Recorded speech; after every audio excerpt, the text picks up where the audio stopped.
السلام عليكم ورحمة الله تعالى وبركاته. أهلا ومرحبا بكم جميعا. كما شاهدتوا في عنوان الفيديو سوف نستمع ماذا قال علي بن الشيخ بعد عدم إجراء مباراة اتحاد العاصمة ضد نهضة بركان. نستمع جميعا ماذا قال بن الشيخ. المباراة علي بن شيخ أجواء كبيرة كانت في ملعب 5 جويلية.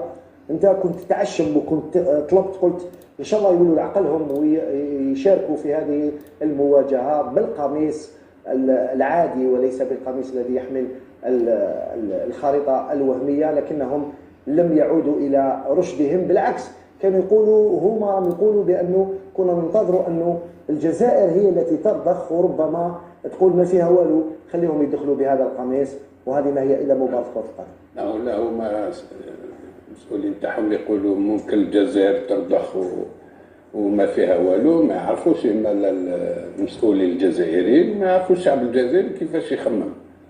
هذه راهم غالطين فيها بالبزاف. احنا كاين امور ما فيهاش اللعب، ما فيهاش كاع اللعب، ما فيهاش ما تخسر واش عليه، ما ميليميني واش عليه، ما يدير واش واش عليه، ما قد دي ليميت. البارح قال لك كيفاش تيليمينا واش عليه، قال لك يعني من المفروض اننا يعني نراعيو الجانب الرياضي ايضا. واش تقول انت؟ لا ماشي هي تقبل الدل، يعني الدل وتلعب مقابله. اما لا انت لو كان يقول لك تدي كاس افريقيا وقبل كل شيء ما لا تقبل. لا، كاين مواقف، كاين دي برانسيب، سياده ما فيهاش اللعب في هذه. وهنايا الحمد لله شفت استاد تعمر، كاع لي زالجيريا حضروا، تو لي كلوب براتيكمون جاو حضروا اتحدوا. وسي دوماج باسكو كانت راح ينفات مانيفيك، فسدوها وما راح يستفيدوا فيها والو. انا مانيش عارف القصد ديالهم هذا، ما نعرفش مليح هاد مش عارف كيفاش راح يديروا. اسكو ممكن يحبوا يقيسوا الفريق الوطني في كوب دافريك، لا كوب دافريك بروشين اللي في المغرب باش ما تحضرش. اسكو مانيش عارف كيفاش يخطوا مع هذاك السي دي سي تاعهم، هذاك اللي يخدم عندهم. دونك مانيش عارف علاش القصد هذا، ولكن احنا الحمد لله خرجنا. كما تعتبر انتصار هذا عدم المشاركه؟ يعتبر انتصار؟ بيان سور انتصار. المواقف هذوما واحد اللي يشوف في المواقف تاعو لي برانسيب تاعو انتصار. انا دون لا ميم فولي نحيي ونشكر بزاف لي زافير ايترونجير تاعنا واش داروا ديرنييرمون. كيك شوز ديكستراوردينار دخلت في ليستوار. اللي كان ما يسمعش بالالجيري سيرتان بي، كان اللي ما يسمعوش سيتوان تاع سيرتان بي ما يسمعوش بالالجيري، بهاد الضربه سمعوا داروا ان طرافاي ايمونس في هذه الحمد لله. هي خاصة على مستوى لونينا. هذه داروا فريمون طرافاي مانيفيك، راح بعيد الحاله بوساو فريمون. مازال الجزائر واقفه باذن الله وتقعد توجور واقفه ان شاء الله. نعم، راح نشوفوا صور من اقصاص وصول بعثه نهضه بركان التي وصلت في ظروف رائعه. الى الصور حمزه، لا احد تعرض لاي شخص في الوفد المغربي الذي وصل بتعزيزات امنيه. كان متواجد في فندق هوليداي ان، يعني الاقامه تاعو كانت رائعه بشهاده حتى معين الشعباني المدرب تاع الفريق اللي هو المدرب التونسي، الذي شكر الجزائر على حسن الاستقبال ودخول وفد نهضة بركان ووفد اتحاد العاصمة. كان فيه أيضا رانا نشوفوا في الصور أمام ليفيستيار وين كانت الأمور عادية، لكنهم رفضوا رغم وجود رغم وجود أقمصة جهزت لهم خصيصا، راح نشوفوها بعد قليل في ليفيستيار. كانوا متواجدين، جابوا لهم كاع التاويل، لكنهم رفضوا واصروا على اللعب بالاقمصه المزيفه المحجوزه في على مستوى المطار هو ريبومتي.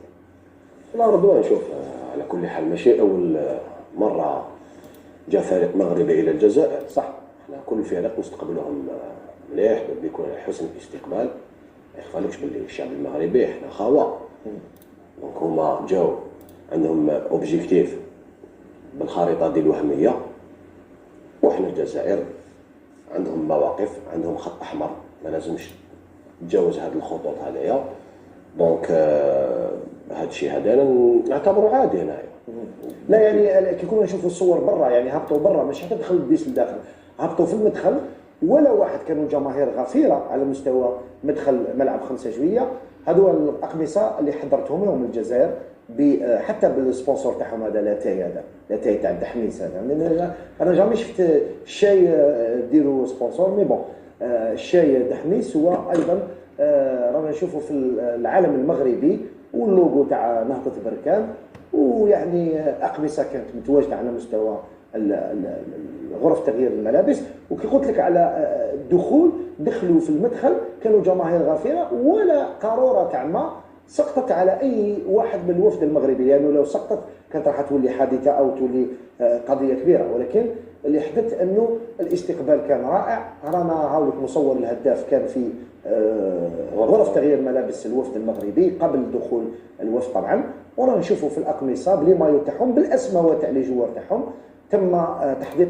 كما استمعنا جميعا ماذا قال علي بن الشيخ والإعلام الجزائري حول ما حدث أمس ورفض فريق نهضة بركان المغربي لعب المباراة بسبب حجز السلطات الجزائرية لأقمصة نهضة بركان المزيفة التي وضعت فيها خريطة المغرب بالإضافة إلى أراضي الصحراء الغربية المستعمرة من قبل المغرب.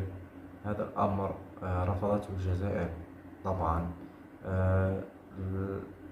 ولم تقم بإعادة الأقمصة لنهضة بركان. حتى الآن ما زال لم يخرج قرار رسمي ماذا سوف يحدث لهذه المباراة، هل سوف تعاد أم سوف